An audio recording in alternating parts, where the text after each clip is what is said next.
மயிலாடுதுறை நீதிமன்றத்திற்கு வந்த வெடிகுண்டு மிரட்டலை தொடர்ந்து நிபுணர்கள் சோதனையால் வழக்குகள் ஒத்திவைக்கப்பட்டன. நாகை மாவட்டம் மயிலாடுதுறை சார்பு நீதிமன்றத்திற்கு வெள்ளியன்று வந்த கடிதங்களை நீதிபதி தங்கமணி படித்தார். அதில் ஒரு கடிதத்தில் February 27 வெள்ளியன்று காலை 10:40 மணிக்கு நீதிமன்றத்தில் சக்தி வாய்ந்த குண்டு வெடிக்கும் என மிரட்டல் விடப்பட்டிருந்தது. இது குறித்து போலீசாரிடம் புகார் அளிக்கப்பட்டது.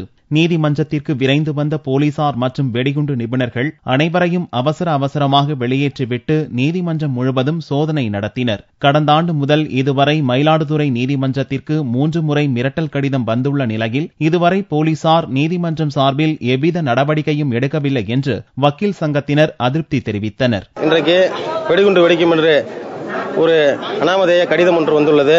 அந்த கடிதத்தின் அடிப்படையில் இன்றைக்கு காவல்துறையினர் வெடிகுண்டுகளை தேடி அலைந்து கொண்டிருக்கிறார்கள். இதை போன்ற வெடிகுண்டு மிரட்டல் வருவது என்பது மயிலாடுதுறை நீதிமன்றத்திற்கு இது 3வது முறையாகும். ஆனால் இது தொடர்பாக இதுவரை நீதித்துறையோ அல்லது காவல்துறையோ உரிய நடவடிக்கை எடுக்கவில்லை. அனைத்து நீதிமன்றங்களில் இருக்கக்கூடிய வழக்கறிஞர்கள், வழக்காடிகள், எழுத்தர்கள், எழுத்து பணியாளர்கள் அனைவருமே இன்றைக்கு வெளியேற்றப்பட்டு வீதியிலே நின்று கொண்டிருக்கிறோம். இதை போன்ற நிலை நீதித்துறைக்கு தொடர்ச்சியாக நடைபெற்றுக் கொண்டிருக்கிறது. இதனை தடுக்க வேண்டும் என்று கேட்டுக்கொள்கிறோம். வெடிகுண்டு சோதனை சம்பவத்தால் வெள்ளியன்று நீதிமன்றத்தில் நடக்க இருந்த அனைத்து வழக்குகளும் ஒத்திவைக்கப்பட்டன.